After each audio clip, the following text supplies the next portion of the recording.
The champagne flutes were already chilled.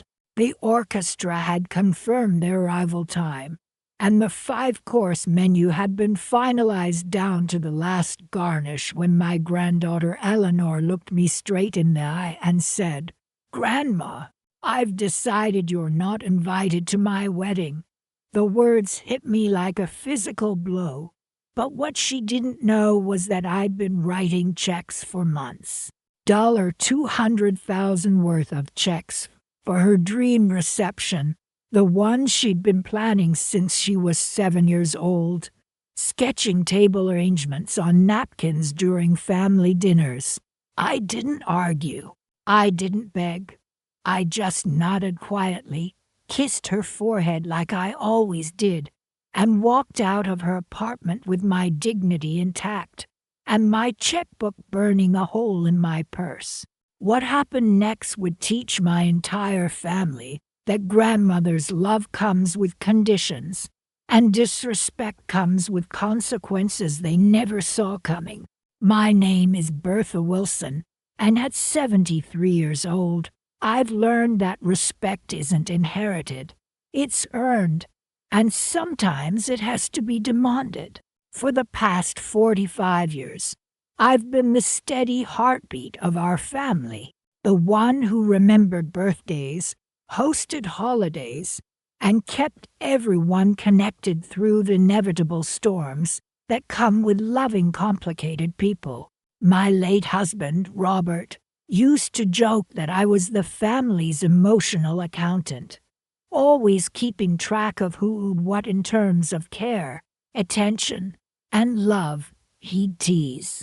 Robert passed 3 years ago after a brief but brutal battle with pancreatic cancer, leaving me alone in our sprawling colonial house in Westchester County with too many bedrooms, and not nearly enough laughter echoing through the halls. The silence was deafening at first, but I'd learned to fill it with purpose. Garden club meetings on Tuesdays, book club on Thursdays, and volunteer work at the local literacy center every other Saturday. It wasn't the life I'd imagined from my golden years, but it was peaceful, predictable, and mine. The trouble started, as family trouble often does, with something that should have been joyful. Eleanor had gotten engaged to Julian during a romantic weekend in the Hamptons. Grandma, she'd gushed over the phone that Sunday evening. He proposed. It was perfect. She was practically vibrating with excitement as she described the proposal, the ring, and her vision for what she called the wedding of the century. I listened with the kind of patient enthusiasm that grandmothers perfect over decades, asking all the right questions and making all the appropriate sounds of delight. Eleanor had always been special to me, though I tried never to show favoritism among my 4 grandchildren. She was artistic, sensitive, and possessed an almost otherworldly ability to see beauty in the smallest details. As a child, she would spend hours at my house during summer visits, arranging flowers from my garden into elaborate bouquets and creating elaborate tea parties for her stuffed animals. "Grandma, look," she'd exclaim, presenting me with a dandelion crown or a meticulously arranged miniature tea set. She had dreams as big as her imagination, and watching her grow into a talented graphic designer who could command impressive fees for her work had been one of my greatest joys. So, when she mentioned during that excited phone call that she'd always dreamed of having her reception at the grand ballroom of the Plaza Hotel in Manhattan, complete with a full orchestra, imported flowers, and a guest list of 200, I didn't hesitate. "Tell me what you need, sweetheart," I said, already mentally calculating the cost and deciding it didn't matter. "Grandma will make sure your day is perfect." What I didn't expect was the immediate pushback from her parents. David, my younger son, who'd inherited his father's practical nature, but none of his warmth, called me the next morning with what he termed concerns about Eleanor's expectations. His wife, Sarah, who'd never quite warmed to me despite 22 years of marriage to my son, had apparently calculated that Eleanor's dream wedding would cost more than they'd spent on their own house. "Mom, you can't just promise her the moon," David said, his voice carrying that patronizing tone he'd perfected since graduating business school. "Sarah and I have been saving for this wedding since Eleanor started dating, and we've got a reasonable budget worked out. $15,000 for the whole thing. That's more than generous." I'd listen quietly, stirring my morning coffee and watching the cardinals at my bird feeder through the kitchen window. $15,000 for the wedding of the century. It was laughable, really, but I didn't laugh. Instead, I made non-committal sounds and promised to discuss it with Eleanor directly. The conversation with my granddaughter that afternoon had been more illuminating than comfortable. Eleanor confided that her parents thought her ideas were unrealistic and that she should be grateful for whatever they could afford. She'd already started compromising, looking at smaller venues, considering a DJ instead of live music, and talking about making her own centerpieces to save money.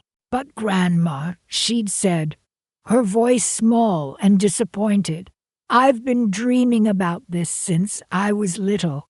Remember how we used to plan my imaginary wedding when I was 7? The one with the crystal chandeliers and the chocolate fountain." I remembered everything about those lazy summer afternoons when Eleanor would curl up beside me on the porch swing, describing in elaborate detail the wedding she would have someday, the dress that would sparkle like starlight, the flowers that would smell like heaven, the cake that would be tall enough to touch the clouds. Those weren't just childhood fantasies to her. They were promises she'd made to her younger self, dreams she'd been nurturing for 2 decades. That night, I made my decision. I called my financial advisor, a sharp woman named Patricia, who'd been managing my investments since Robert's death, and asked her to liquidate some bonds, not all of them, certainly not enough to jeopardize my own security, but enough to cover what Eleanor would need for her dream day. $200,000. It sounds like an enormous sum, and it was, but it represented less than 8% of what Robert and I had managed to save over for decades of careful financial planning. "Are you sure about this, Mrs. Wilson?"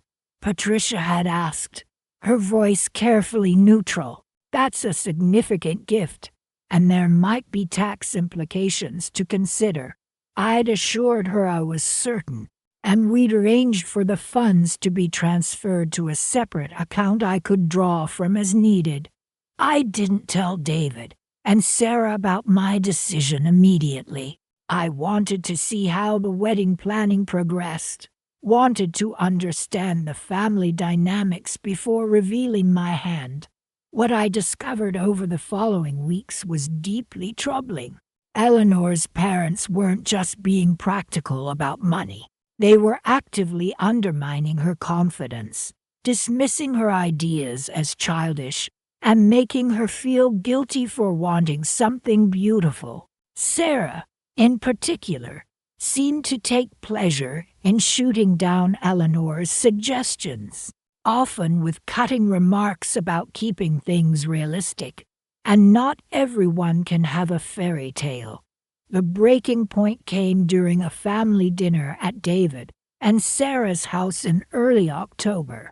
Eleanor had brought color swatches and venue brochures, hoping to get her parents excited about her plans. Instead, Sarah had flipped through the materials with barely concealed disdain, making comments about spending money we don't have and setting unrealistic expectations. "Eleanor, honey," Sarah had said in that syrupy tone that always made my skin crawl, "maybe it's time to think about what really matters, the marriage, not the party. Some of us had lovely weddings without breaking the bank." The implication was clear and cruel. Sarah and David had married in a simple ceremony at the local country club with a modest reception that featured a cash bar and a buffet dinner. It had been perfectly nice, but it hadn't been Eleanor's dream, and there was no reason she should have to settle for her mother's idea of appropriate.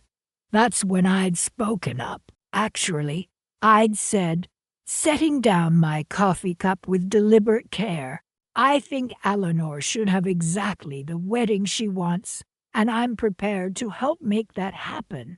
The silence that followed was deafening. David looked confused, Sarah looked suspicious, and Eleanor looked hopeful for the first time in weeks. "What do you mean, help?" Sarah had asked, her voice sharp. "I mean, I'm going to pay for it," I'd said simply. "The whole thing. The plaza, the orchestra, the flowers, whatever Eleanor wants. Consider it my wedding gift to my granddaughter." The explosion that followed was spectacular. David accused me of undermining their parental authority. Sarah suggested I was being manipulated by Eleanor. And then the ultimate insult. "Mom," David had said, his voice tight with anger, "are you sure you're even thinking clearly? This isn't like you." The insinuation that I was somehow losing my mental faculties was the final straw. I stood up, gathered my things, and walked out. I knew then that this wasn't just about a wedding. This was about respect. And I was going to make sure they understood exactly what that meant. The champagne flutes were already chilled.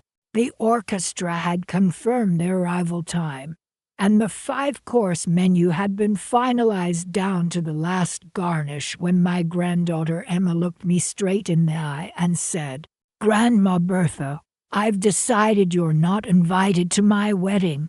The words hit me like a physical blow. I'd just spent the last hour outlining my plans for her dream reception at the plaza, the one she'd been describing since she was a little girl. "Emma, darling," I said, trying to keep my voice steady. "Is something wrong? Mom and Dad say it's inappropriate." She mumbled, avoiding my gaze. "They think it's too much." "Too much," I repeated, trying to understand. "Emma, this is your wedding. It should be exactly what you want." "They say it's showing off," she continued, her voice barely a whisper, "that it's embarrassing." I took a deep breath, trying to contain my rising anger. "Embarrassing to whom, exactly?" "To them," Emma said, finally meeting my eyes. "They think it will make them look bad, like they can't afford to give me the same kind of wedding." "And what about Julian?" I asked, thinking of her fiancé. "What does he think about all this?" "Julian says he doesn't care where we get married," Emma replied, her voice cracking slightly, "but he can tell I'm upset. And he doesn't want to get in the middle of a family argument." A family argument. That's what they were calling it. Sarah, my daughter-in-law, had become very skilled at presenting herself as the reasonable party in situations where she's actually the primary aggressor. She'd been whispering to everyone for weeks about how extravagant my offer was, planting seeds of doubt and resentment in everyone's minds. "Emma," I said firmly, taking her hands in mine. Your wedding is a celebration of your love and your future. It shouldn't be a competition or a source of family drama. If this is the reception you've always dreamed of, then that's what we're going to have." Emma's eyes filled with tears. "Oh, Grandma, I really want it," she whispered, "but I don't want to cause problems."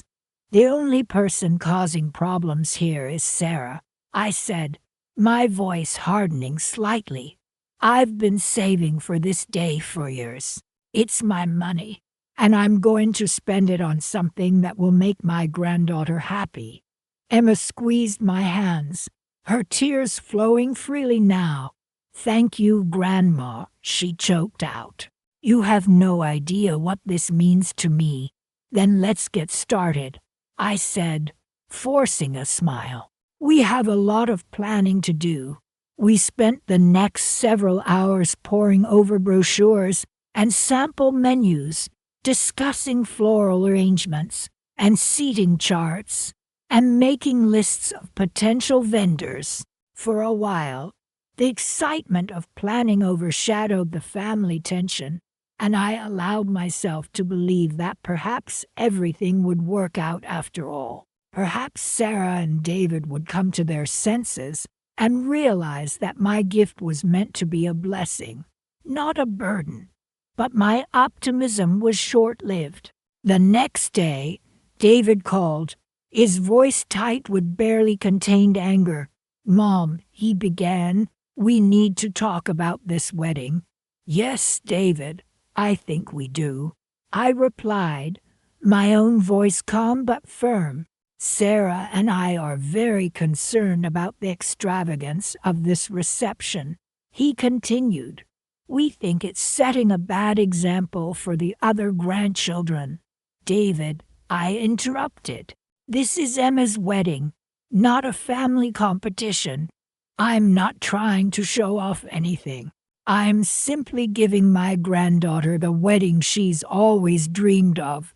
"But it's not fair to the other kids," he insisted. "What are we supposed to tell them when they get married? That they can't have the same kind of celebration because their grandmother decided to spend all her money on Emma, David?" I said, my patience wearing thin. "Your children will have their own celebrations when the time comes. This is about Emma and Julian and their happiness." "It's about more than that, Mom," David retorted. "It's about family values. It's about being responsible with money. It's about not trying to buy people's affection." That last comment hit a nerve. "Buy people's affection," I repeated, my voice rising. "David, are you suggesting I'm trying to buy Emma's love?" "I'm just saying it looks that way," he mumbled, backpedaling slightly. "It sends the wrong message. The message I'm sending is that I love my granddaughter, and I want to celebrate her happiness," I said firmly. "If you have a problem with that, then that's your problem, not mine." The conversation deteriorated from there, with David making increasingly desperate arguments about family hierarchy and parental authority. I listened patiently until he ran out of steam, then ended the call with a simple statement. "David," I said, "Emma's getting married at the plaza. Your approval is not required." The next few weeks were a blur of escalating tensions and increasingly bizarre accusations. Sarah suggested I was being manipulative and trying to buy Emma's affection. Even Emma seemed overwhelmed, caught between gratitude and guilt as her parents ranted about my inappropriate interference. I'd let them vent, waiting until the storm subsided before speaking again. "This is not about undermining anyone," I'd said calmly. "This is about a grandmother who wants to give her granddaughter a beautiful start to her marriage. If you object to that, perhaps we should examine why." But even as I made my generous offer, I'd sensed undercurrents I didn't fully understand.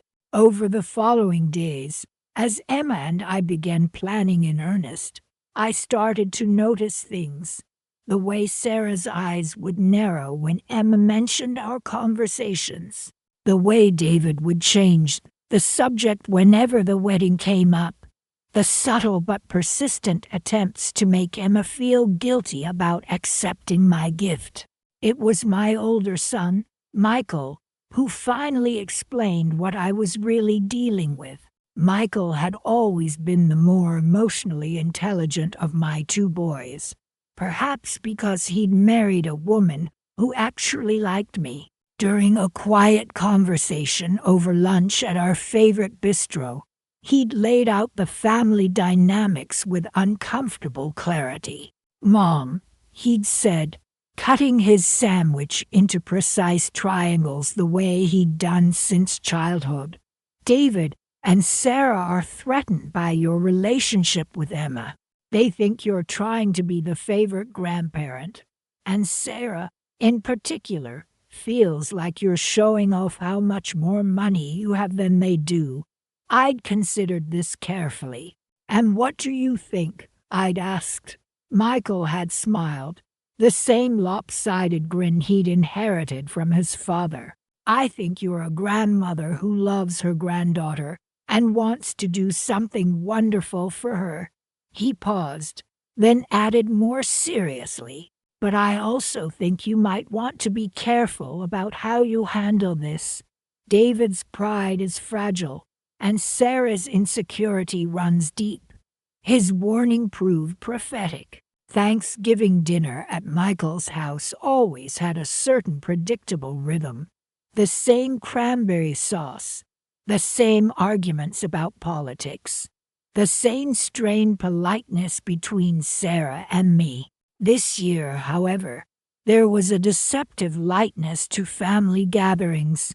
Even David and Sarah arrived on time, though I noticed immediately that Eleanor looked strained and tired. It was during dessert that everything unraveled. I had just served my famous apple pie, the recipe that had been passed down from my own grandmother, when Sarah made an announcement that caught everyone off guard.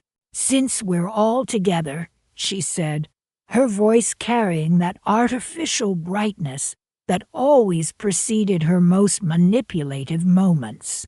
"David and I wanted to share some exciting news about Eleanor's wedding plans." Eleanor's face went pale, and I felt a cold knot forming in my stomach. "We've decided to simplify things," Sarah continued, smiling at Eleanor with what looked like maternal pride, but felt like something much more sinister. "Eleanor has realized that she doesn't need all those expensive extras to have a beautiful wedding. We're going to have a lovely ceremony at our country club, followed by a reception in their smaller ballroom, much more intimate and meaningful." The silence that followed was profound. I watched Eleanor's face, seeing the misery she was trying to hide behind a forced smile. This wasn't her decision. That much was clear from her body language and the way she avoided meeting my eyes. "What about the plaza?" Michael asked carefully, glancing between Eleanor and me. "Oh, we canceled all that," David said with a smug satisfaction that grated on my nerves. "Much too extravagant for a young couple just starting out." Eleanor agrees that it's better to be practical. I set down my coffee cup very carefully, using the small action to control my rising anger. "Eleanor," I said quietly, "is this what you want?" Before she could answer, Sarah jumped in. "Of course it's what she wants. She's realized that accepting such an expensive gift would put unnecessary pressure on the relationship and set unrealistic expectations for the future. She wants to start her marriage with dignity and independence." The words were clearly rehearsed, and they made me sick. These people had systematically undermined my granddaughter's confidence, made her feel guilty for accepting love, and now they were forcing her to reject her dreams in the name of family harmony. I see, I said, maintaining my composure despite the fury building inside me. And the vendors, the deposits, that's all been handled. We contacted everyone yesterday to cancel. David said dismissively. There were some fees, of course, but nothing we can't manage.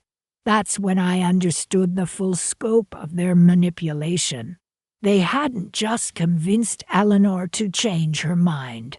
They had taken active steps to destroy the wedding I had planned for her, making decisions about contracts I had signed and deposits I had paid, without even consulting me. The remainder of the dinner passed in strained conversation, with everyone tiptoeing around the obvious tension. Eleanor barely spoke, picking at her dessert and excusing herself early to help with dishes in the kitchen. When we were alone, she finally broke down. "Grandma, I'm so sorry," she whispered, tears streaming down her face. "They said accepting your gift would hurt the family, that it would make me selfish and spoiled. They said you would think less of me if I couldn't pay for my own wedding, and that it wasn't fair to the other grandchildren."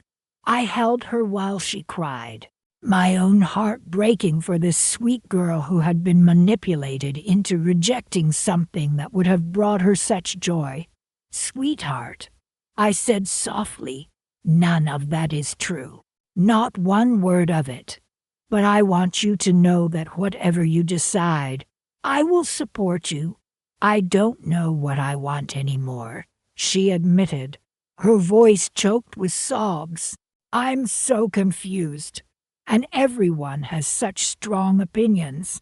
Mom says the country club will be beautiful, and that I should be grateful they can afford that much. Dad says I need to learn to live within my means. But Grandma, when I think about walking down the aisle at the country club instead of the plaza, I feel like I'm mourning something." Her words hung in the air, heavy with the weight of lost dreams. That night, after everyone had gone home, I sat in my living room surrounded by the detritus of Thanksgiving dinner and made a decision that would change everything. I wasn't going to fight David and Sarah directly that would only hurt Eleanor more. Instead, I was going to teach them a lesson about consequences, about what happens when you take a grandmother's love for granted and manipulate that love for your own petty purposes. The next morning, I called my lawyer. Christmas morning dawned gray and cold, with a bitter wind that made the house feel even emptier than usual. I dressed carefully in my best navy suit and pearl necklace, wanting to look dignified and competent for whatever confrontation awaited me at Michael's house.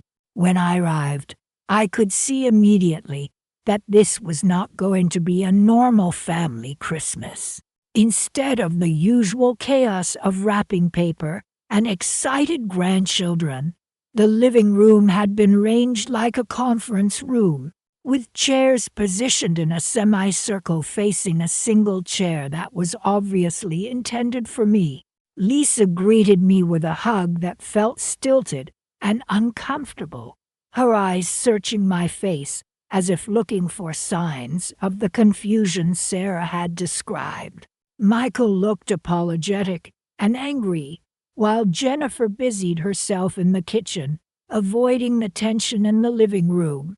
David and Sarah arrived with Eleanor and Julian, who looked bewildered and uncomfortable. Eleanor immediately came to my side, whispering that she had no idea what was happening, and that her parents had insisted she attend this family meeting without explaining its purpose. Sarah took charge of the proceedings with the kind of organized efficiency that would have been admirable in other circumstances. She had prepared an agenda, printed copies of what she called concerning behaviors she had observed, and even brought a folder of brochures about elder care services and financial management programs for seniors. "Bertha," Sarah began, her voice dripping with false concern, "we've all come together today because we love you, and we're worried about some of the decisions you've been making lately. We think the stress of losing Robert has affected your judgment, and we want to help you get the support you need."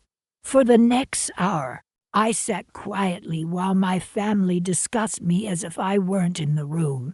Sarah presented her case systematically, describing my impulsive decision to fund Eleanor's wedding, my aggressive response to their concerns, and my inappropriate involvement of lawyers in what should have been a private family matter. Lisa, who had been primed by months of Sarah's careful manipulation, expressed genuine concern about my emotional state and suggested that I might benefit from grief counseling and financial management assistance. Michael tried to present a balanced perspective, but clearly felt pressure to support his brother's wife. David's contribution was perhaps the most hurtful, as he described feeling shut out of important family decisions and suggested that my recent behavior was unlike the mother he'd always known.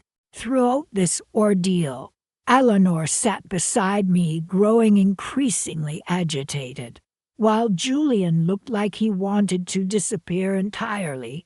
Finally, Eleanor couldn't contain herself any longer. "Stop it," she said, her voice shaking with anger. "All of you, just stop it.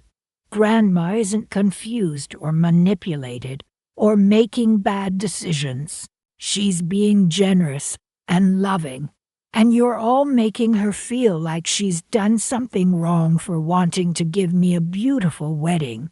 Sarah turned on Eleanor immediately. "Eleanor, this is exactly what we're talking about. You've been manipulated into thinking that accepting such an enormous gift is appropriate, and you can't see how it's affecting the family dynamic.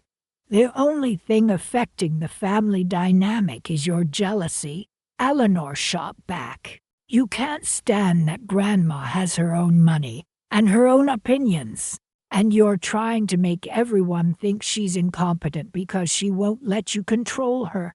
The room erupted in competing voices, with David demanding that Eleanor apologize to her mother, Michael trying to restore order, and Lisa looking increasingly confused about what was really happening.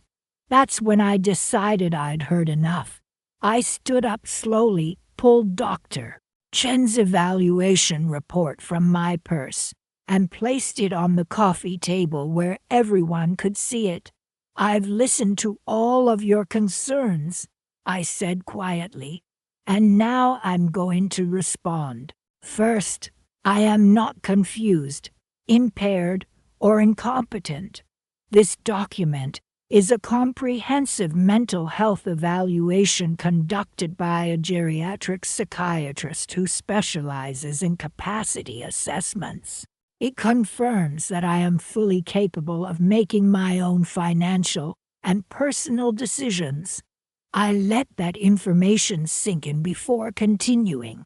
Second, I am not being manipulated by Eleanor or anyone else. I chose to fund her wedding because I wanted to give her something beautiful, and because I have the financial means to do so without jeopardizing my own security." Sarah tried to interrupt, but I held up my hand. "Third, my response to your interference has not been aggressive or inappropriate. When you attempted to cancel contracts that I had signed and paid for, I consulted with my attorney to understand my legal rights. That's what any rational person would do when facing contractual interference." I looked around the room, making eye contact with each family member. Now, I have some things to say to each of you. Lisa, you live 3,000 miles away and get most of your information about my life from Sarah's phone calls. Before you agree that I need professional help, perhaps you should consider whether your source of information might have her own agenda. Lisa looked stricken, clearly beginning to realize that she had been manipulated. Michael and Jennifer, I appreciate that you're trying to stay neutral, but there comes a point where neutrality becomes complicity. When someone is spreading false information about a family member's mental capacity, choosing not to take sides is actually choosing the side of the person spreading the lies. Michael nodded slowly, his expression suggesting that he was reevaluating his understanding of the situation. David, I continued, turning to my younger son, you are my child, and I will always love you, but you are also a grown man, and you need to take responsibility for your choices. You allowed your wife to manipulate your daughter and undermine my relationship with her. That is not acceptable behavior, and I expect you to do better in the future. I could see the shame in David's eyes, but also a flicker of understanding. Turning to Sarah, my voice hardened. Sarah, your behavior has been unacceptable. You have attempted to control my finances, undermine my relationships with my grandchildren, and spread lies about my mental state. This needs to stop. Sarah's face flushed, but she remained silent. I looked at Eleanor and Julian, my voice softening. Eleanor, Julian, I love you both. I am thrilled to be a part of your wedding, and I look forward to celebrating with you in January at the plaza, exactly as we planned. Eleanor reached for my hand, her eyes shining with gratitude. Now, I said, addressing the entire room, I have one final announcement. I've been reevaluating my estate plan in light of recent events. I've decided to redirect a significant portion of my assets to establish a foundation that supports elderly women facing family financial manipulation. I believe this is a more worthwhile investment than leaving my money to people who have shown so little respect for my autonomy and my decisions. I paused, letting the shock register on their faces. Merry Christmas, everyone. Then I turned and walked out, leaving them to process the implications of my words. Eleanor followed close behind, a small smile playing on her lips. I had a feeling this Christmas would be one they wouldn't soon forget. Christmas morning dawned gray and cold, with a bitter wind that made the house feel even emptier than usual. I dressed carefully in my best navy suit and pearl necklace, wanting to look dignified and competent for whatever confrontation awaited me at Michael's house. When I arrived at Michael's Colonial in Scarsdale, I could see immediately that this was not going to be a normal family Christmas. Instead of the usual chaos of wrapping paper and excited grandchildren, the living room had been arranged like a conference room, with chairs positioned in a semicircle facing a single chair that was obviously intended for me. Lisa greeted me with a hug that felt stilted and uncomfortable, her eyes searching my face as if looking for signs of the confusion Sarah had described. Michael looked apologetic and angry while Jennifer busied herself in the kitchen to avoid the tension in the living room. David and Sarah arrived with Eleanor and Julian, who both looked bewildered and uncomfortable. Eleanor immediately came to my side, whispering that she had no idea what was happening, and that her parents had insisted she attend this family meeting without explaining its purpose. Sarah took charge of the proceedings with the kind of organized efficiency that would have been admirable in other circumstances. She had prepared an agenda, printed copies of what she called concerning behaviors she had observed, and even brought a folder of brochures about elder care services and financial management programs for seniors. "Bertha," Sarah began, her voice dripping with false concern, "we've all come together today because we love you, and we're worried about some of the decisions you've been making lately. We think the stress of losing Robert has affected your judgment, and we want to help you get the support you need." For the next hour, I sat quietly while my family discussed me as if I weren't in the room. Sarah presented her case systematically, describing my impulsive decision to fund Eleanor's wedding, my aggressive response to their concerns, and my inappropriate involvement of lawyers in what should have been a private family matter. Lisa, who had been primed by months of Sarah's careful manipulation, expressed genuine concern about my emotional state and suggested that I might benefit from grief counseling and financial management assistance. "Mom's just been different since Dad died," she said softly, distracted, forgetful. "It's like she's not quite herself." Michael tried to present a balanced perspective, but clearly felt pressure to support his brother's wife. "I know Mom's strong and independent," he offered, "but this wedding planning has been intense. Maybe we could all just take a step back," and he trailed off under Sarah's pointed glare. David's contribution was perhaps the most hurtful, as he described feeling shut out of important family decisions, and suggested that my recent behavior was unlike the mother he'd always known. "Mom, you've always valued family above everything else," he said, his voice strained. This feels like you're prioritizing Eleanor over all of us." Throughout this ordeal, Eleanor sat beside me, growing increasingly agitated, while Julian looked like he wanted to disappear entirely. Finally, Eleanor couldn't contain herself any longer. "Stop it," she said, her voice shaking with anger. "All of you, just stop it. Grandma isn't confused or manipulated or making bad decisions. She's being generous and loving, and you're all making her feel like she's done something wrong for wanting to give me a beautiful wedding." Sarah turned on Eleanor immediately. "Eleanor, this is exactly what we're talking about," she said smoothly. "You've been manipulated into thinking that accepting such an enormous gift is appropriate, and you can't see how it's affecting the family dynamic. The only thing affecting the family dynamic is your jealousy." Eleanor shot back. "You can't stand that Grandma has her own money and her own opinions, and you're trying to make everyone think she's incompetent because she won't let you control her."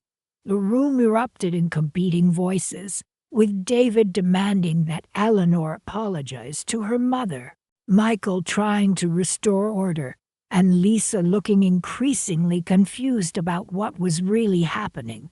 That's when I decided I'd heard enough. I stood up slowly, pulled Dr. Chen's evaluation report from my purse, and placed it on the coffee table where everyone could see it. "I've listened to all of your concerns," I said quietly, "and now I'm going to respond. First, I am not confused, impaired, or incompetent. This document is a comprehensive mental health evaluation conducted by a geriatric psychiatrist who specializes in capacity assessments. It confirms that I am fully capable of making my own financial and personal decisions. I let that information sink in before continuing. Second, I am not being manipulated by Eleanor or anyone else. I chose to fund her wedding because I wanted to give her something beautiful, and because I have the financial means to do so without jeopardizing my own security. Sarah tried to interrupt, but I held up my hand and continued.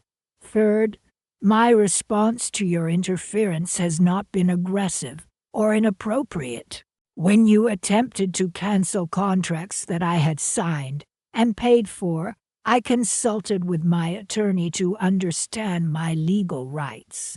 That's what any rational person would do when facing contractual interference. I looked around the room, making eye contact with each family member. Now, I have some things to say to each of you. Lisa, you live 3,000 miles away and get most of your information about my life from Sarah's phone calls.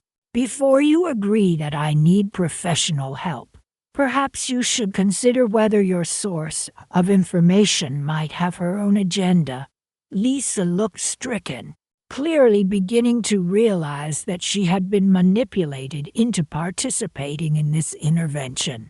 Michael and Jennifer, I appreciate that you're trying to stay neutral, but there comes a point where neutrality becomes complicity. When someone is spreading false information about a family member's mental capacity, choosing not to take sides is actually choosing the side of the person spreading the lies.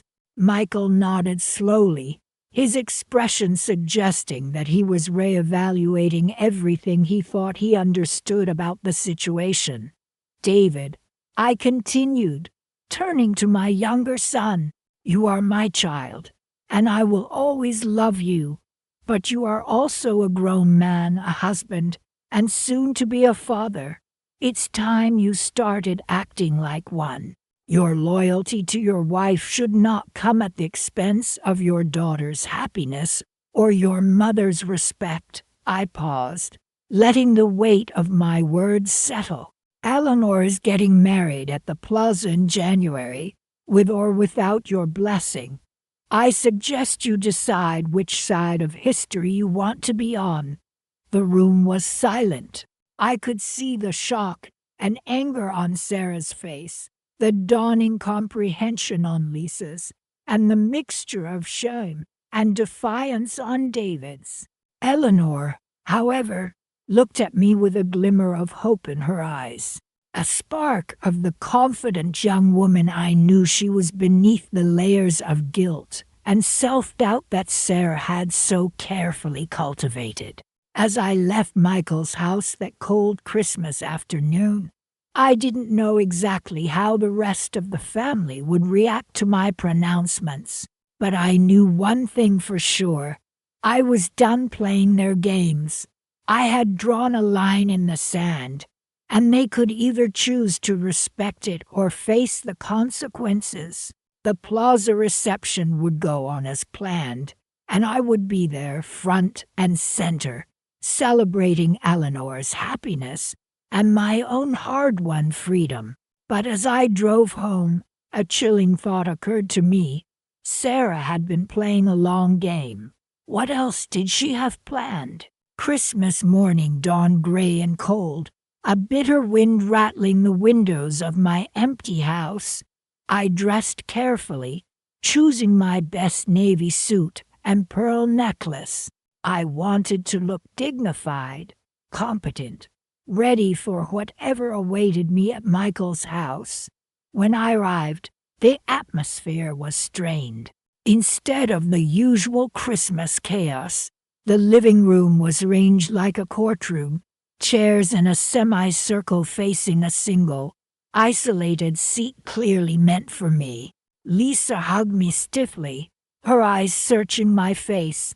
"Mom, are you okay?" she whispered, concern etched in her features. Michael paced, radiating anger and frustration. Jennifer, bless her heart, flitted around the kitchen, pretending to be busy. Then David and Sarah arrived with Eleanor and Julian. Eleanor rushed to my side. "Grandma," she whispered, "I didn't know what this was. They just told me it was a family meeting." Sarah, however, seemed perfectly at ease. She had an agenda, printed handouts, and even a folder of brochures about elder care and financial management. "Bertha," she began, her voice dripping with false concern, "we're all here because we love you and we're worried. We think the stress for the next hour." I sat silently while they dissected my life as if I weren't there. Sarah detailed my impulsive decision to fund Eleanor's wedding, my aggressive response to their concerns, and my inappropriate involvement of lawyers. "It's just too much, Mom," David added, his voice tight. "You're not thinking clearly. This isn't like you." Lisa chimed in. "Sarah's told me how confused you've been. Maybe some grief counseling and someone to help with the finances." Michael tried to offer a more balanced view. "Mom's always been generous," he began, but Sarah cut him off. "Generous to a fault, Michael, that's the problem." Eleanor, beside me, was practically vibrating with anger. Julian squeezed her hand, his face a mask of bewildered concern. Finally, Eleanor couldn't take it anymore. "Stop it," she exploded. "All of you, Grandma's not confused or manipulated. She's being loving, and you're all making her feel guilty for wanting to give me a beautiful wedding." Sarah turned on Eleanor instantly. "Emma, this is exactly what we're talking about. You've been manipulated. You can't see how this is affecting the family. The only thing affecting the family is your jealousy." Eleanor shot back. "You can't stand that Grandma has her own money and her own opinions." The room erupted into shouting.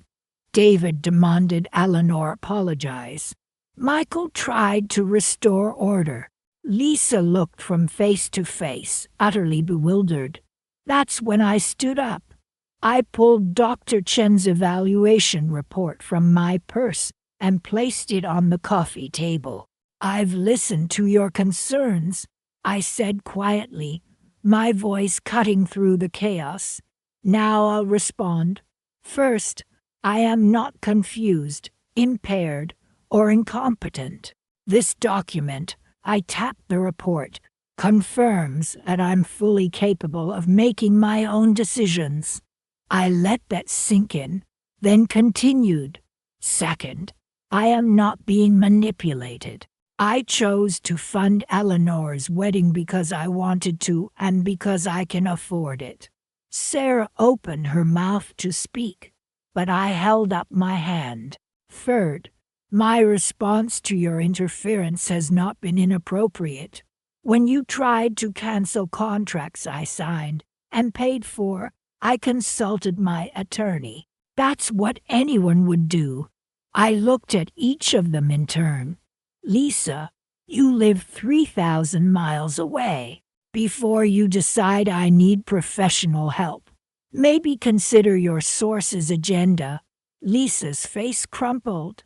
"Michael, Jennifer, I appreciate your neutrality, but sometimes neutrality is complicity. Choosing not to take sides is choosing the side of the liar."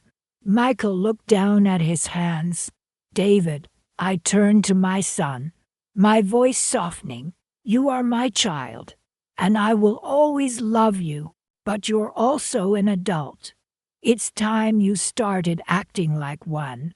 I paused, my gaze settling on Sarah. "As for you, Sarah," I didn't finish the sentence. I didn't need to. The look on her face told me she knew exactly what I was thinking. She knew I saw through her manipulative games, her carefully crafted campaign to paint me as senile, her desperate attempt to control my money. And in that moment, I knew I wouldn't back down. Not anymore. The wedding was just the beginning. I had a feeling things were about to get a whole lot more interesting. Christmas Eve arrived with a phone call that chilled me more than the December wind howling outside. Bertha, Jennifer's voice was strained, hesitant. I need to tell you about something happening tomorrow. She stumbled over her words, clearly uncomfortable. Michael and I aren't comfortable with it, but we feel trapped. Jennifer then explained that Sarah, my daughter-in-law, had orchestrated a family intervention regarding my mental state and questionable financial decisions, specifically my funding of Eleanor's wedding. This intervention, planned for Christmas Day at Michael's house, would include my daughter Lisa flying in from California for the express purpose of confronting me. Sarah, Jennifer explained, had been painting a picture of me as confused, vulnerable, and unduly influenced by Eleanor. She's told everyone the stress of Robert's death has affected your judgment, Jennifer whispered. Lisa's very concerned. Sarah's convinced you need professional help. And what do you and Michael think? I asked, already bracing myself. We think Sarah's manipulating the situation, Jennifer admitted. But Bertha, she's been convincing. People are genuinely worried. I thanked Jennifer, my heart pounding a cold rhythm against my ribs. Sarah's manipulation was far more insidious than I'd realized. This wasn't about the wedding. This was about control. That night I called Eleanor, my lawyer, and asked her to be on standby. Then I called Dr. Chen, my psychiatrist, requesting a copy of my recent evaluation report confirming my mental competency. I needed ammunition. Christmas morning was bleak. The biting wind seemed to mock the holiday cheer.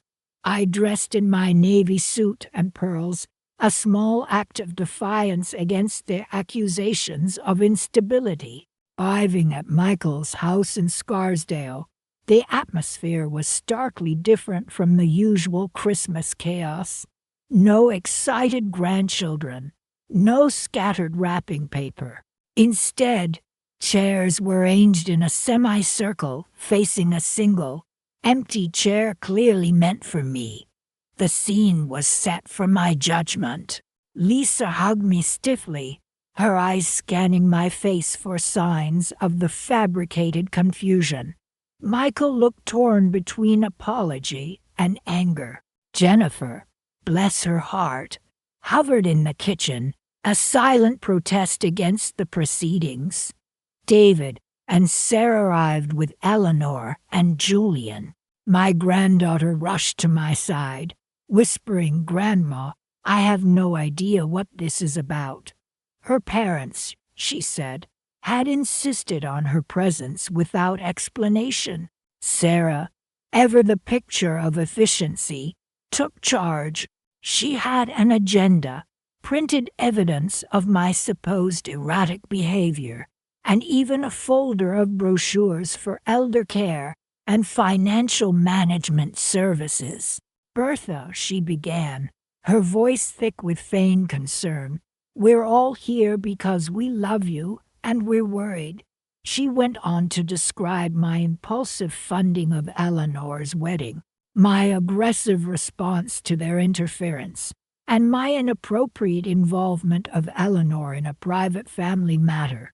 Lisa, thoroughly poisoned by Sarah's drip feed of misinformation, chimed in with concerns about my emotional state and suggested grief counseling.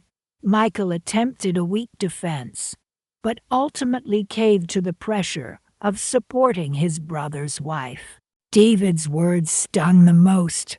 He spoke of feeling shut out, implying that I was no longer the mother he knew. Through this excruciating hour, I sat silently, watching the web of Sarah's deceit ensnare my family. Eleanor, beside me, grew increasingly agitated.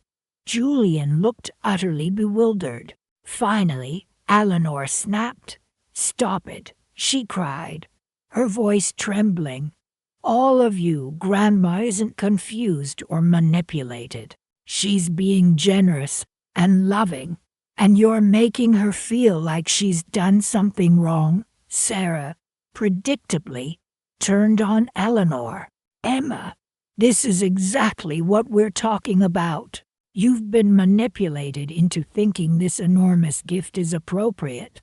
The only thing affecting the family dynamic is your jealousy," Eleanor retorted. "You can't stand that Grandma has her own money and her own opinions." The room exploded into shouting. David demanded an apology. Michael pleaded for order, and Lisa looked utterly lost. It was time. I stood, slowly, and pulled Dr. Chen's evaluation report from my purse, placing it on the coffee table. "I've listened to your concerns," I said, my voice low but steady. "Now I'll respond."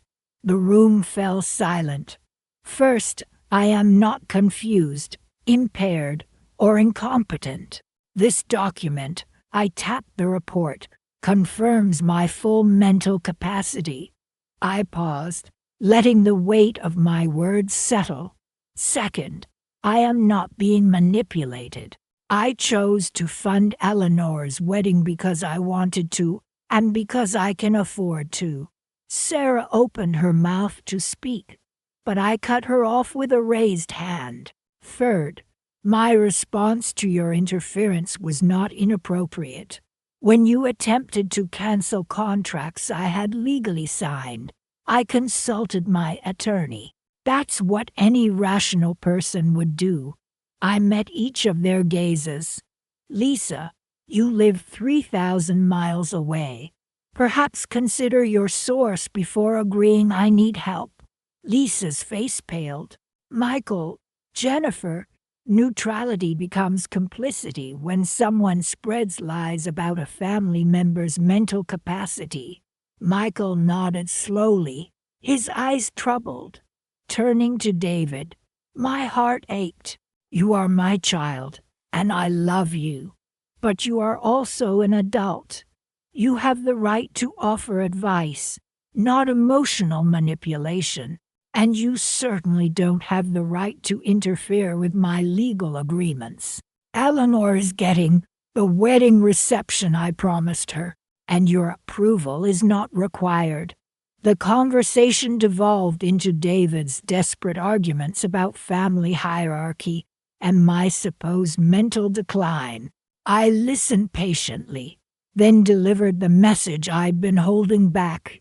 "David, I love you. I always will. But love doesn't mean accepting disrespect. Eleanor is getting married at the plaza in January, and you can choose to celebrate with us, or you can sulk, but you cannot choose to control me." After they left, a chilling thought settled over me. This wasn't about the wedding. It wasn't even about the money itself. It was about Sarah's belief that my resources were rightfully hers, her inheritance. She was willing to destroy our family for it. The realization was devastating. I called Eleanor. "I want them to understand their behavior has consequences," I told her. "Draft a letter, not a threat, but a clear message." Eleanor chuckled, a sound I hadn't heard from her in a long time. "Bertha," she said, "I've been waiting for this. This is going to be interesting." The letter was a masterpiece. Polite, professional, but unflinching. It detailed the legal ramifications of their interference, affirmed Eleanor's right to make her own decisions, and stated unequivocally that my support for her wedding was unconditional and irrevocable. Any further attempts to manipulate Eleanor or me would result in their exclusion from future family gatherings I hosted or funded. I delivered the letters to David and Sarah and mailed copies to Michael and Lisa. requesting their support in maintaining family peace. The response, as expected, was explosive, but I was prepared. I knew deep down that this was only the beginning. Christmas morning dawned gray and cold, a bitter wind whistling through the eaves, making the house feel even emptier than usual. I dressed carefully, choosing my best navy suit and pearl necklace. I wanted to look dignified, competent, ready for whatever awaited me at Michael's house. When I arrived, the atmosphere was stiff. No Christmas chaos of wrapping paper and excited grandchildren. Instead, the living room was arranged like a courtroom, chairs in a semicircle facing a single, isolated seat clearly meant for me. Lisa hugged me, a stiff, awkward embrace. Her eyes scanned my face, searching for what? Confusion. The weakness Sarah had described. Michael looked apologetic, but there was anger simmering beneath the surface. Jennifer hovered in the kitchen, a safe distance from the tension radiating in the living room. David and Sarah arrived with Eleanor and Julian. Eleanor came straight to me. "Grandma," she whispered, "I have no idea what this is about. My parents just insisted we come." Sarah, ever efficient, took charge. She had an agenda, printed copies of my supposed concerning behaviors, and even brochures for elder care and financial management programs. The thinly veiled implication hung in the air like cheap perfume. "Bertha," she began, her voice dripping with false concern, "we're all here because we love you and we're worried. We think the stress of losing Robert." I sat quietly for the next hour while they dissected my life as if I wasn't even there. Sarah detailed my impulsive decision to fund Eleanor's wedding, my aggressive response to their concerns, the inappropriate involvement of lawyers. Lisa, clearly influenced by Sarah's months of careful manipulation, chimed in with concerns about my emotional state, suggesting grief counseling and financial management assistance. Michael attempted a balanced perspective, but seemed to wilt under Sarah's gaze. David's words stung the most. He spoke of feeling shut out, of this not being the mother he'd always known. Beside me, Eleanor fidgeted, her anger palpable. Julian looked like he wanted the floor to swallow him whole. Finally, Eleanor snapped. "Stop it. All of you, Grandma isn't confused or manipulated. She's being generous and loving, and you're all making her feel guilty for wanting to give me a beautiful wedding." Sarah pounced. "Emma, this is exactly what we're talking about. You've been manipulated into thinking this enormous gift is appropriate. You can't see how it's affecting the family. The only thing affecting the family is your jealousy." Eleanor shot back. "You can't stand that Grandma has her own money and her own opinions. You're trying to make her look incompetent because she won't let you control her." The room exploded. David demanded an apology from Eleanor. Michael tried, feebly, to restore order. Lisa looked increasingly bewildered. And that's when I decided enough was enough. I stood, slowly, deliberately. I pulled Dr. Chen's evaluation report from my purse and placed it on the coffee table. "I've listened to all of your concerns," I said quietly, my voice cutting through the chaos. "Now, I'm going to respond." I paused, letting the silence stretch. "First, I am not confused, impaired, or incompetent. This document," I gestured to the report, "confirms I am fully capable of making my own decisions." I continued, my voice gaining strength. "Second, I am not being manipulated by Eleanor or anyone else. I chose to fund her wedding because I wanted to, and because I have the financial means to do so. Sarah opened her mouth to interrupt, but I held up a hand, silencing her. Third, my response to your interference has not been aggressive or inappropriate. When you attempted to cancel contracts I signed and paid for, I consulted my attorney. That's what any rational person would do. I looked around the room, meeting each of their gazes. Now, I have some things to say to each of you. Lisa, you live 3,000 miles away and get your information from Sarah's phone calls. Perhaps consider whether your source has her own agenda. Lisa's face crumpled. The realization of her manipulation was dawning. Michael, Jennifer, I continued. I appreciate you trying to stay neutral, but neutrality becomes complicity when someone spreads lies about a family member's mental state. Choosing not to take sides is choosing the side of the liar. Michael nodded slowly, his face grim. David, I turned to my younger son. You are my child, and I will always love you. But you are also a 48-year-old man who should be capable of making decisions independent of your wife's manipulation. Eleanor is getting married in 3 weeks. You have a choice to make, joy or pain. Finally, I faced Sarah, who sat rigid, her face a mask of barely controlled fury. And Sarah, I said, my voice low, I want to thank you for this intervention. It's been educational. I now understand exactly what you think of me, how far you'll go, and what kind of person you really are. Sarah's carefully constructed facade cracked. You're a selfish old woman trying to buy affection, she spat. You think throwing money around makes you important, but you're just spoiling Emma. There it is, I said calmly. The truth. This isn't about my mental capacity or Eleanor's best interests. This is about you believing my money should be preserved for your benefit, not spent on my priorities.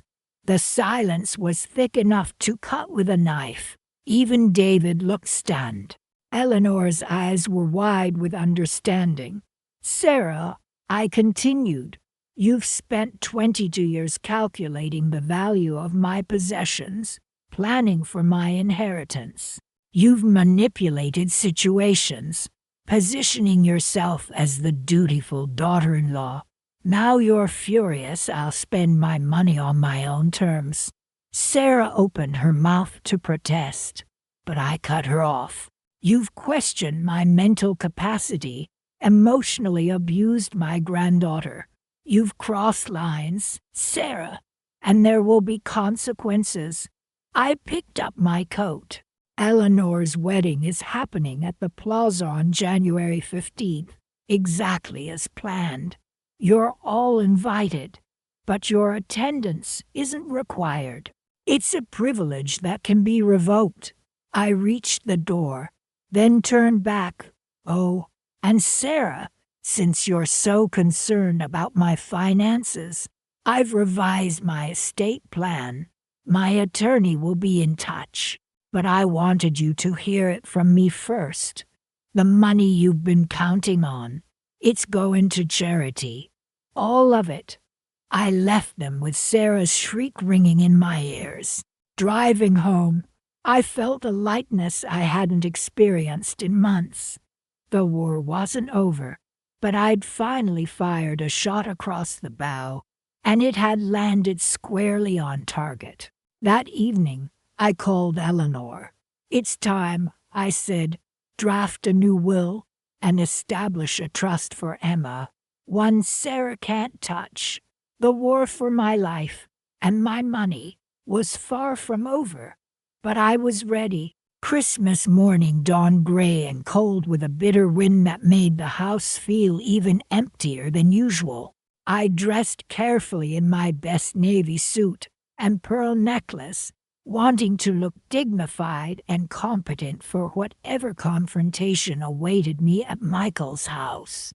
When I arrived at his colonial in Scarsdale, I could see immediately that this was not going to be a normal family Christmas.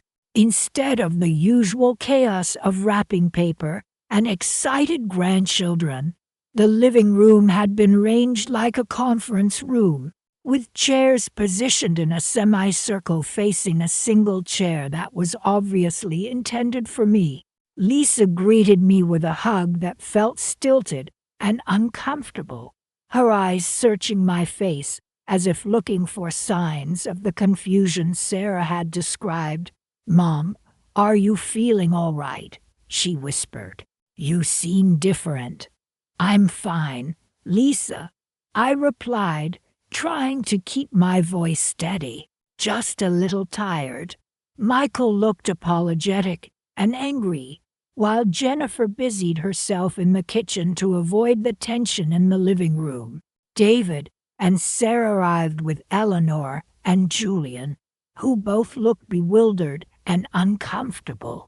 Eleanor immediately came to my side, whispering, "Grandma, what is going on? My parents wouldn't tell me anything." "Don't worry, sweetheart," I reassured her, squeezing her hand. "We'll figure it out." Sarah took charge of the proceedings with the kind of organized efficiency that would have been admirable in other circumstances. She had prepared an agenda, printed copies of what she called concerning behaviors she had observed, and even brought a folder of brochures about elder care services and financial management programs for seniors. "Mom, are you planning on retiring soon?" David asked, his tone carefully neutral. "I know you've been working hard for a long time, and maybe it's time to relax and enjoy your life a little more." "Bertha," Sarah began, her voice dripping with false concern, "we've all come together today because we love you, and we're worried about some of the decisions you've been making lately. We think the stress of losing Robert has affected your judgment, and we want to help you get the support you need." "Support? What kind of support?" I asked, already knowing the answer. Sarah gestured toward the brochures on the coffee table. "There are programs that can help you manage your finances and make sure you're not being taken advantage of," she explained. "And there are therapists who specialize in grief counseling. We just want to make sure you're okay." For the next hour, I sat quietly while my family discussed me as if I weren't in the room. Sarah presented her case systematically, describing my impulsive decision to fund Eleanor's wedding, my aggressive response to their concerns, and my inappropriate involvement of lawyers in what she considered a private family matter. Lisa, who had been primed by months of Sarah's careful manipulation, expressed genuine concern about my emotional state and suggested I might benefit from grief counseling and financial management assistance. "Mom, I just want you to be happy," Lisa said, her voice trembling, "and I'm worried that you're not thinking clearly. Maybe taking a step back from financial decisions would be a good idea." Michael tried to present a balanced perspective, but clearly felt pressure to support his brother's wife. "I know Mom can be strong-willed," Michael offered hesitantly, "but I don't think she's incompetent. Maybe we can find a compromise that works for everyone." David's contribution was perhaps the most hurtful. He described feeling shut out of important family decisions and suggested that my recent behavior was unlike the mother he'd always known. "Mom, you've always been so practical and level-headed," David said, his voice laced with disappointment. This just isn't like you." Throughout this ordeal, Eleanor sat beside me, growing increasingly agitated, while Julian looked like he wanted to disappear entirely. Finally, Eleanor couldn't contain herself any longer. "Stop it," she exclaimed, her voice shaking with anger. "All of you, just stop it. Grandma isn't confused or manipulated or making bad decisions. She's being generous and loving, and you're all making her feel like she's done something wrong for wanting to give me a beautiful wedding. This isn't about Grandma's mental health. It's about you, Sarah, and your obsession with controlling everything." Sarah turned on Eleanor immediately. "Eleanor, you're being disrespectful," she snapped. "This is exactly what we're talking about. You've been manipulated into thinking that accepting such an enormous gift is appropriate, and you can't see how it's affecting the family dynamic. The only thing affecting the family dynamic is your jealousy." Eleanor shot back. "You can't stand that Grandma has her own money and her own opinions, and you're trying to make everyone think she's incompetent because she won't let you control her. You want her money. That's what this is really about, isn't it? You think if you get control of Grandma, you'll get her money eventually." The room erupted in competing voices, with David demanding that Eleanor apologize, Michael trying to restore order, and Lisa looking increasingly confused about what was really happening. That's when I decided I'd heard enough. I stood up slowly, pulled Dr. Chen's evaluation report from my purse, and placed it on the coffee table where everyone could see it. "I've listened to all of your concerns," I said quietly, my voice gaining strength with each word. "And now I'm going to respond. First, I am not confused, impaired, or incompetent. This document confirms that I am fully capable of making my own financial and personal decisions." I paused, letting the silence hang heavy in the air. "Second, I am not being manipulated by Eleanor or anyone else. I chose to fund her wedding because I wanted to, and because I can afford it." I held up my hand to silence Sarah's attempted interruption. "Third, my response to your interference has not been aggressive or inappropriate. I consulted with my attorney because you attempted to cancel contracts that I had signed and paid for." I looked around the room, making eye contact with each family member. "Lisa, you live 3,000 miles away. Perhaps you should consider your source of information before you question my competency." Lisa's face flushed crimson. I turned to Michael and Jennifer. "Michael, Jennifer, there comes a point where neutrality becomes complicity. Choosing not to take sides is choosing the side of the liar." Michael shifted uncomfortably in his chair. Finally, I addressed David. "David, you are my child, and I will always love you. But you are also an adult, and you are responsible for your own choices. You allowed your wife to manipulate you and attack me. I hope you're proud of the husband and son you've chosen to be." I picked up the brochures Sarah had placed on the coffee table and tossed them into the fireplace. "Merry Christmas," I said, walking out of the room and out of the house, leaving my stunned family to grapple with the truth of what had just happened. Eleanor and Julian followed me, Eleanor's hand firmly clasped in mine, ready to face whatever the future held together. The Plaza Hotel ballroom shimmered, a fairy tale brought to life. Crystal chandeliers cast rainbows across the polished dance floor, and the air buzzed with the happy murmur of 200 guests celebrating Eleanor and Julian's wedding. The awkwardness of David and Sarah's arrival was immediately smoothed over by Eleanor, who greeted them with genuine warmth and gratitude for their presence. She had chosen to focus on their attendance rather than their prior reluctance, and her grace in that moment reminded me why she deserved every beautiful detail of this celebration. The ceremony itself was held in the hotel's chapel, with Father McKenna officiating. Despite the complications of recent weeks, Eleanor floated down the aisle on David's arm, a vision in ivory lace, while Julian waited at the altar, radiating pure joy. As I watched my granddaughter exchange vows with the man she loved, surrounded by the flowers I had chosen and the music I had arranged, I felt a profound sense of completion. This was what love looked like.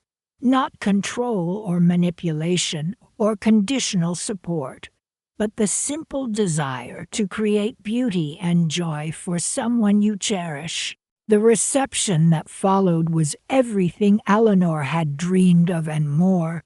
The orchestra played flawlessly, the food was exquisite, and the ballroom glowed with candlelight and laughter.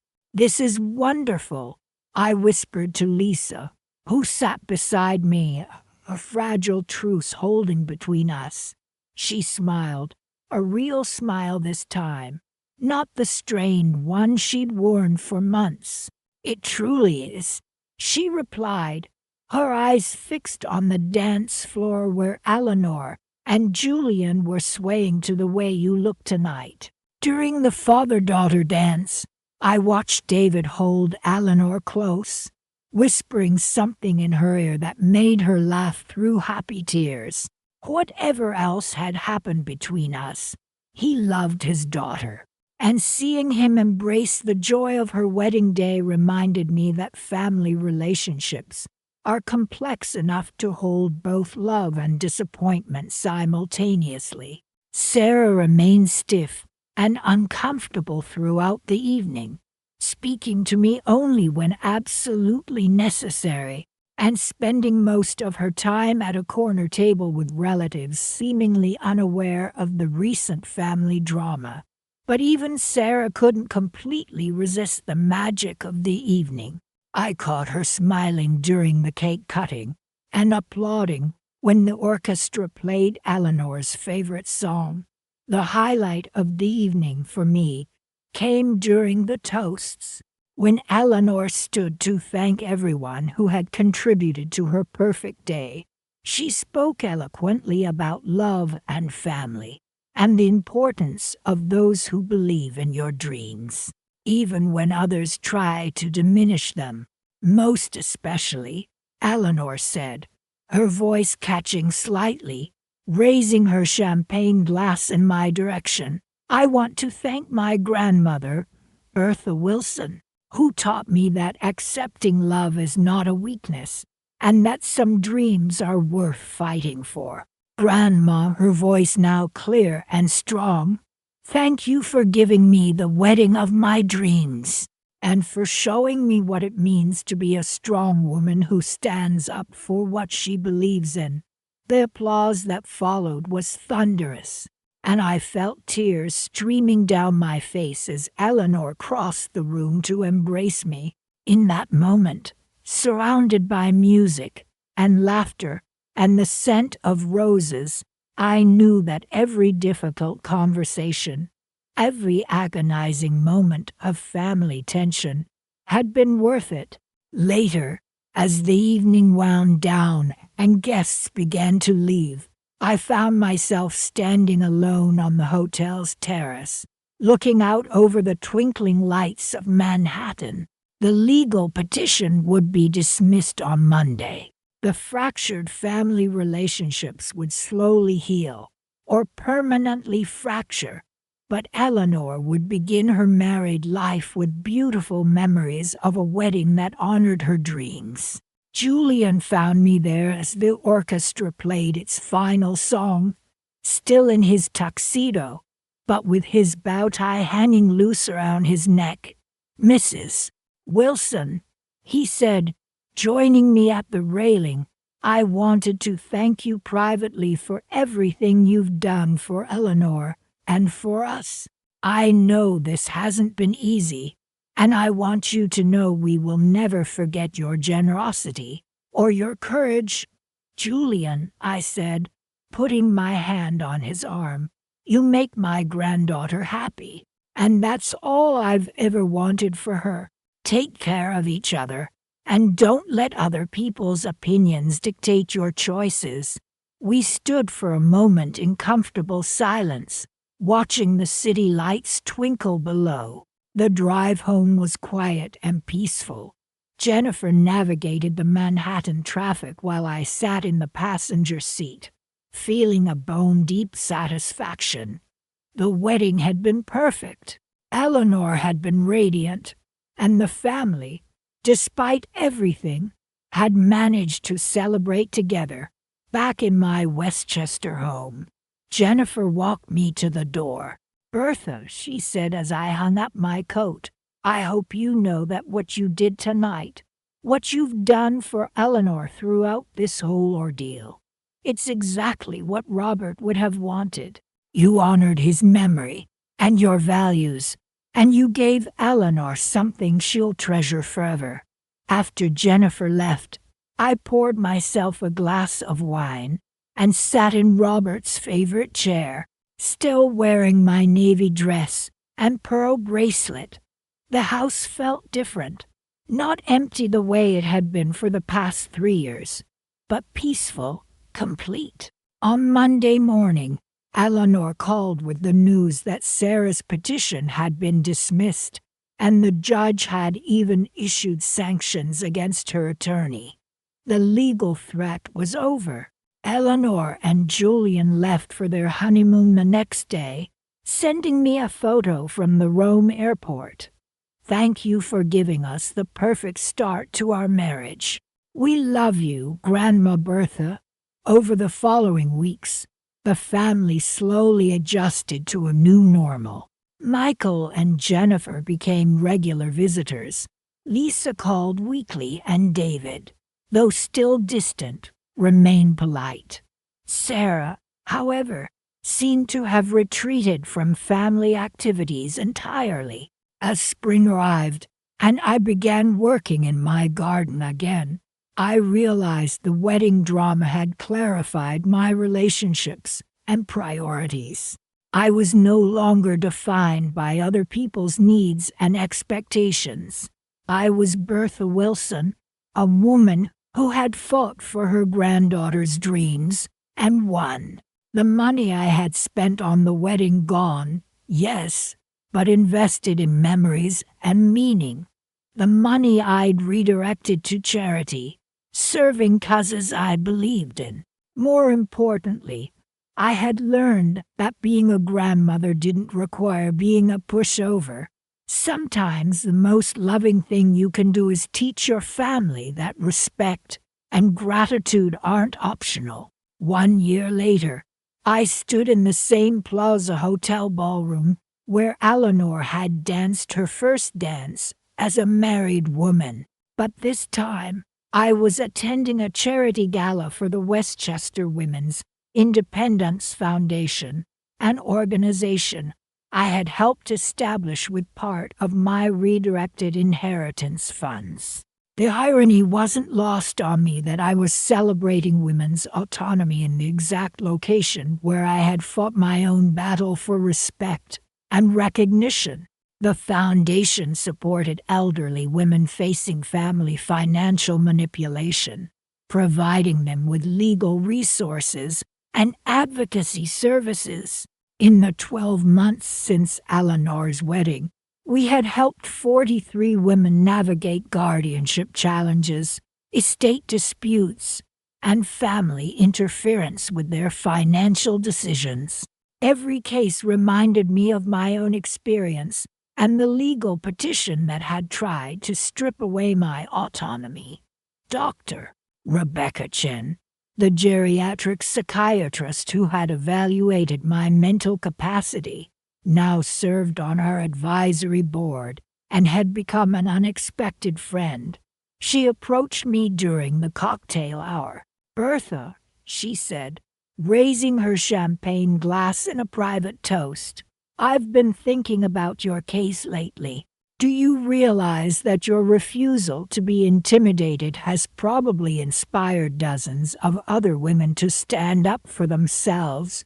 "I hope so," I replied, adjusting the emerald necklace that had belonged to my mother, and thinking about the letters I received weekly from women who had read about the foundation in local newspapers. Though I have to admit, I never intended to become a poster child for grandmother rebellion. Dr. Chen laughed, the sound warm and genuine. "Sometimes the most important battles are the ones we never planned to fight. Your willingness to endure family conflict to protect your granddaughter's happiness and your own autonomy sent a message that many women needed to hear." As if summoned by our conversation, Eleanor appeared at my elbow, radiant in a flowing coral dress. She had insisted on attending the gala despite Julian's concerns about her being on her feet for too long, claiming that supporting the foundation was too important to miss. "Grandma," Eleanor said, linking her arm through mine, "Julian and I have something to tell you, and we wanted to wait until tonight to share the news." I raised my eyebrows expectantly, noting the excitement in Eleanor's voice, and the way Julian hovered nearby with the photographer I recognized from their wedding. "We've decided on the baby's name," Eleanor continued, her voice thick with emotion. "If it's a girl, we're naming her Bertha Emma Crawford Wilson. We want our daughter to carry the name of the strongest woman we know." The announcement hit me like a physical blow, but in the best possible way. I felt tears spring to my eyes. They weren't just honoring me with a name. They were making a statement about values, about the kind of strength they wanted to pass on to their child. "Are you sure?" I asked, my voice barely above a whisper. "Bertha isn't exactly a fashionable name for a modern baby." "It's perfect," Julian said, stepping forward to join our small circle. "We want our daughter to know that she comes from a line of women who don't back down when they believe in something important. And Grandma, we want her to understand that accepting love and generosity isn't weakness, it's wisdom." The photographer captured the moment when Eleanor hugged me, both of us crying with happiness while Dr. Chen and Julian looked on. Later, when I saw the pictures, I would think about how different this celebration felt from the tense family gatherings that had preceded Eleanor's wedding. This joy was uncomplicated, freely given, and freely received. As the evening progressed, I found myself reflecting on the year that had passed since the wedding and the ways my family relationships had evolved. My son Michael and his wife Jennifer had become my closest allies, visiting regularly and including me in their lives. Their younger son Tommy had started joining me for gardening sessions on weekends, showing the same patience with plants that his grandfather had possessed. My daughter Lisa had surprised everyone by deciding to relocate from California to Connecticut, purchasing a house just 20 minutes from mine. She claimed the move was motivated by wanting to be closer to family, but I suspected that the wedding drama had reminded her of how important it was to invest in relationships. The relationship with my son David remained complicated, but slowly improving. He had reached out tentatively in the months following Eleanor's wedding. We didn't discuss the wedding drama directly, but there was an underlying acknowledgement that mistakes had been made. David's wife, Sarah, however, had become a ghost. She attended necessary events, but with a brittle politeness that made everyone uncomfortable. She had never apologized for the intervention or the months of manipulation. David's attempt to navigate between loyalty to Sarah and love for Eleanor had resulted in a kind of emotional compartmentalization. It wasn't a perfect solution, but it was functional. The foundation gala concluded with a speech from our keynote speaker, a federal judge who spoke passionately about the importance of protecting elderly women's autonomy. As I listened, I thought about the women we had helped through the foundation. Margaret Kellerman, whose son had tried to have her declared incompetent when she decided to sell her house. Dorothy Sinclair, whose daughter-in-law had convinced her son to take control of her finances after she made a large donation to her church. Catherine Walsh, whose family had turned against her when she decided to remarry. Each case reinforced my belief that the battle I had fought over Eleanor's wedding was part of a much larger cultural problem, the assumption that elderly women lose the right to autonomy simply because they reach a certain age. The evening ended with dancing. I found myself on the dance floor with my grandson, Jake, now a freshman at Columbia University studying pre-law with the intention of specializing in elder rights advocacy. Grandma Bertha, Jake said as we swayed to a gentle waltz, I've been thinking about writing my senior thesis on legal protections for elderly autonomy. Would you be willing to let me interview you about your experience with the guardianship petition? I'd be honored, I replied. But Jake, make sure you understand that my situation was unusual because I had financial resources and legal representation. Most elderly women facing family manipulation don't have those advantages. That's exactly why the research is important, Jake said. The legal system should protect everyone's autonomy, not just people who can afford good lawyers. As the gala concluded, I realized that the evening had marked a kind of completion for me. The foundation was thriving.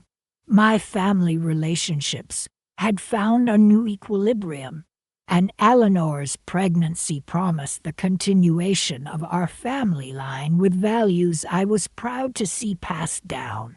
Driving home, I thought about the phone call I'd received from Christine Morrison, the wedding planner.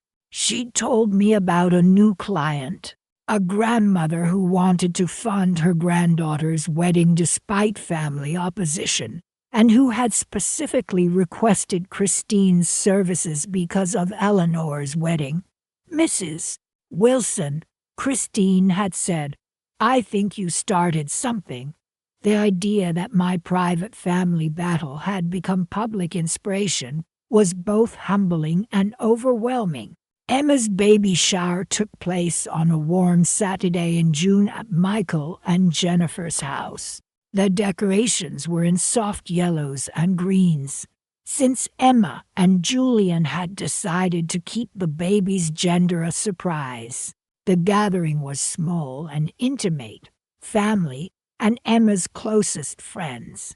But the atmosphere was pure, uncomplicated joy, the kind that had become a hallmark of our family events since the wedding drama had forced us all to reevaluate what truly mattered. Sarah attended, bringing a beautiful hand-wear-upon baby blanket that must have taken months to complete. She was polite, complimenting the decorations, admiring the gifts, and making appropriate small talk about Emma's due date. But there was still a distance in her eyes, a sense of obligation rather than genuine enthusiasm. Her isolation from the warmth we all shared was almost palpable. During the gift opening, Emma held up a small silver picture frame I'd given her. It was meant to hold the baby's first photo. The inscription read, "For baby Crawford Wilson, With love from great-grandmother Bertha. Emma's eyes filled with tears as she read the inscription aloud. "Grandma," she said, her voice thick with emotion, "I can't wait for this baby to know you, to learn from you. I want our child to understand what real strength looks like and what it means to stand up for the people you love." The comment was meant for everyone, but Sarah's face tightened almost imperceptibly. It wasn't a deliberate slight, but the unspoken contrast hung in the air. My unwavering support for Emma versus Sarah's attempts to control her. After the other guests left, I stayed to help Jennifer clean up. "Bertha," Jennifer said as we packed leftover cake into containers, "I want you to know how much Michael and I learned from watching you handle the wedding situation. We've actually started using some of your boundary-setting techniques with our own extended family, and it's made a huge difference." Jennifer explained that Michael's sister had been pressuring them for a loan for her son's college tuition, using the usual guilt trips and appeals to family obligation, instead of just giving in or creating a huge fight by refusing. Jennifer explained, "We did what you did. We set clear boundaries, explained our decision calmly, and refused to get drawn into her manipulative arguments. We told her we loved her and wanted her son to succeed, but we have our own financial priorities." She paused, a small smile playing on her lips. "It worked, Bertha. The pressure stopped, and honestly, our relationship is better now because she knows we won't be manipulated." Jennifer's story resonated deeply. I was starting to realize that the principles I'd applied during Eleanor's wedding weren't just for wedding conflicts. They were fundamental life skills. Standing up to manipulation, setting clear boundaries, refusing to prioritize peace over principles. These were tools anyone could use. Summer flew by in a blur of family gatherings and long conversations with Emma about the joys and anxieties of impending motherhood. My work with the Westchester Women's Independence Foundation continued. Each new case of elder financial abuse I encountered felt eerily familiar. I also began meeting with Father McKenna and the diocesan marriage preparation team to develop a workshop on family financial boundaries for engaged couples.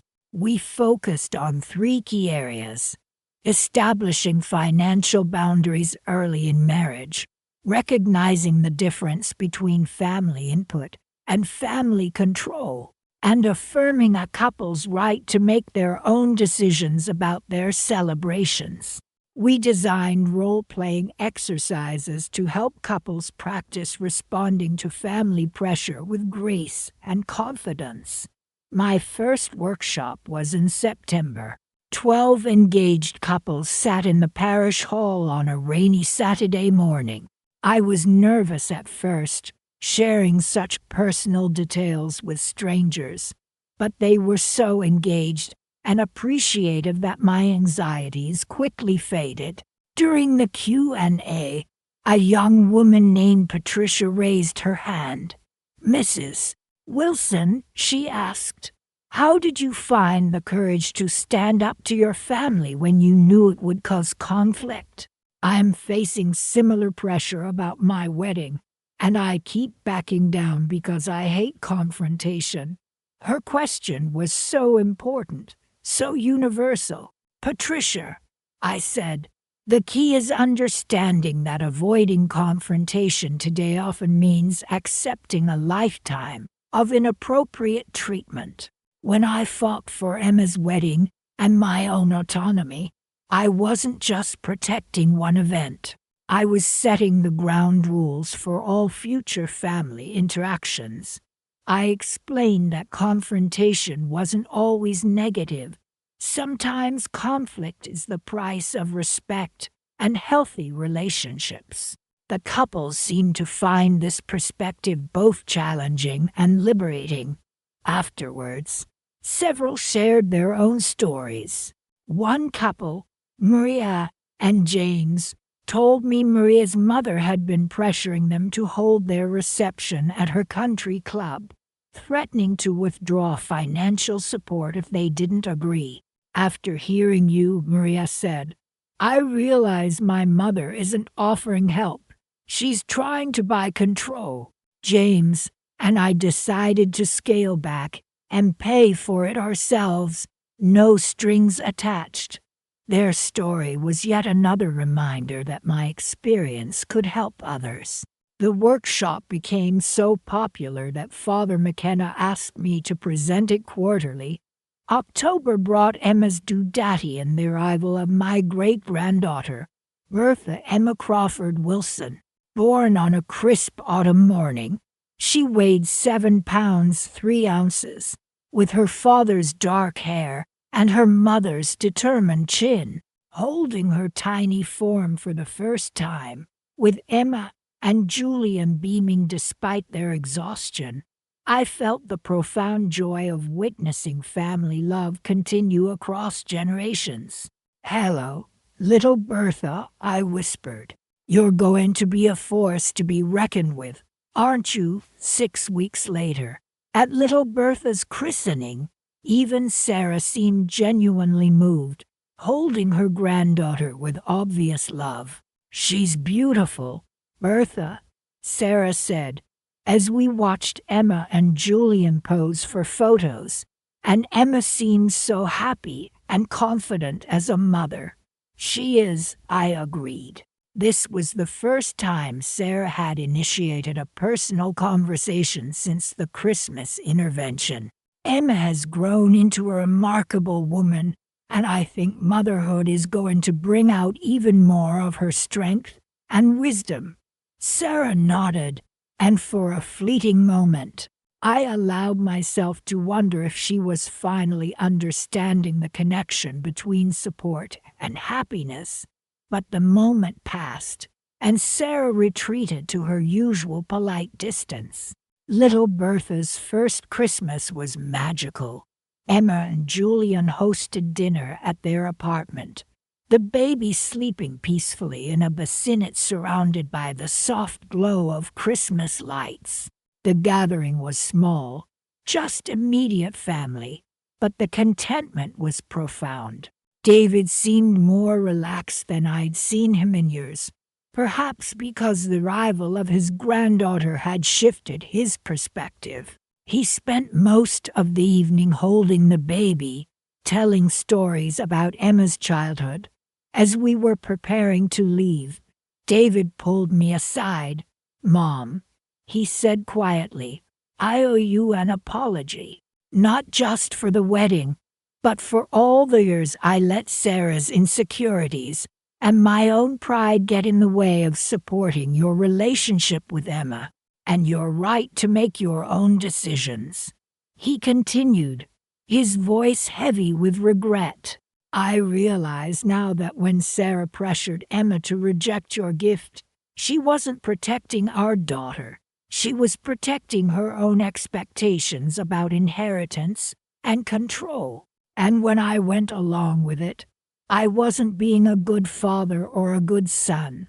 I was being a coward." His apology was heartfelt, genuine.